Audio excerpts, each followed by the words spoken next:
สบายดีเพื่อนๆมดสุขุสุคนสบายดีปีใหม่2026เด้อทุกคนเพื่อนๆคนใดที่เลื่อนผ่านมาเจอคลิปนี้ขอให้อยู่ดีมีแหงสุขภาพแข็งแรงร่ำรวยเงินทองเด้อขอให้เฮงปังๆเลยรวยในคลิปนี้นะยินสิพาเพื่อนๆทุกคนมาเก็บมะขามที่หน้าบ้านและชมบรรยากาศ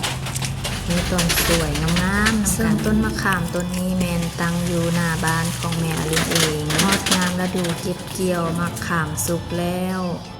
แม่อลินก็มีผู้ช่วย1 คนขึ้นไปสั่นต้นมะขามให้แม่อลินก็จะเป็นคนเก็บซึ่งต้นมะขามต้นนี้ก็มีอายุได้ประมาณ10 ปีได้กินมากแมนประมาณ5 ปีเป็นข้างทำอิฐก็มากดกอีหลีแต่ตอนนี้แมนเฮาได้ตอนงาตัดงาไปหลายงาแล้วเพราะว่าเราได้เห็ดลูกไก่เนาะเห็ดข้อไก่อยู่กองคูมะขาม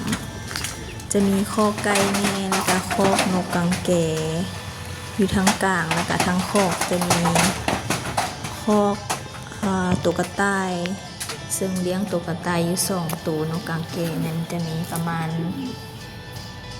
15 ตัวตัวไก่นี่กะช่วงนี้กะบ่แพนะมีแต่น้อยเดียวหิมะเพื่อนๆมาเก็บมะขามช่วยแน่ตกป่าน5 คนแล้วแม่ลุงจะเก็บจนบ่ทันมากดกอีหลีเก็บแล้วกะสิบ่ฮู้สิเอาไปเฮ็ดหยังเนาะว่าสิเอาไปเฮ็ดเป็นถุงแล้วก็ไปเอาไปให้หมู่คนละถุงเลยแต่ละปีมันเก็บแล้วก็จะแกะเนาะแกะไว้แล้วก็เอาไปขายจะเฮ็ดเป็นถุงขายแต่ปีนี้มันขี้คร้านแกะก็เลยว่า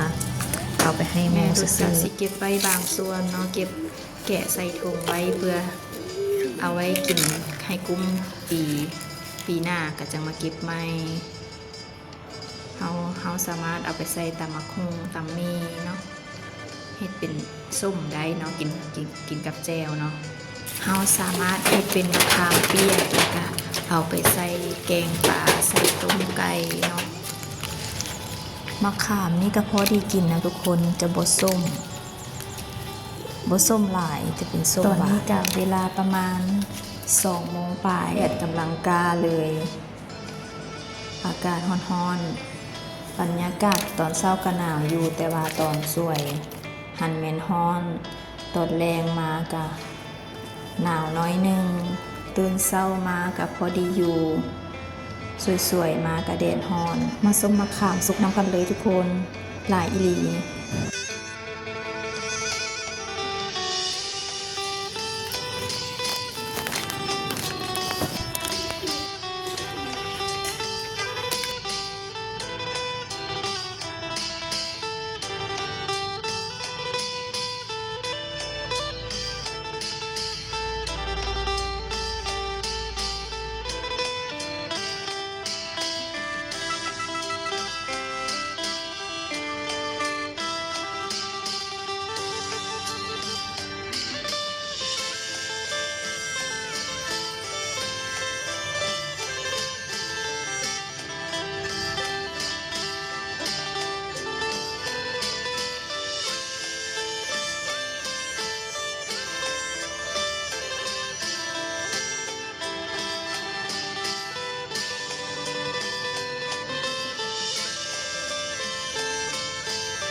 เก็บมะขามแล้วทุกคน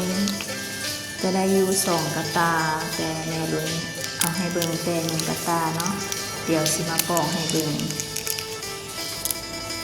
มะขามก็จะบ่ใหญ่หลายปานใด ราะว่ามันเป็นมะขามส้มแน่หวานแน่เนื้อมันก็จะประมาณนี้นะทุกคนเนื้อมันก็จะประมาณนี้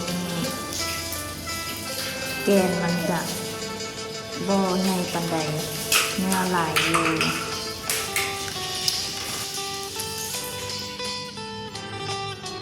บรรยากาศท้องฟ้าก็สวยงามดีแม่ล้นก็เลยถ่ายวิวมาให้เพื่อนๆได้รับชมขอบใจเพื่อนๆทุกคนที่เบิ่งจนจบคลิปฝากติดตามช่องแม่อรุณเนเด้อฝากกดไลค์กดแชร์ให้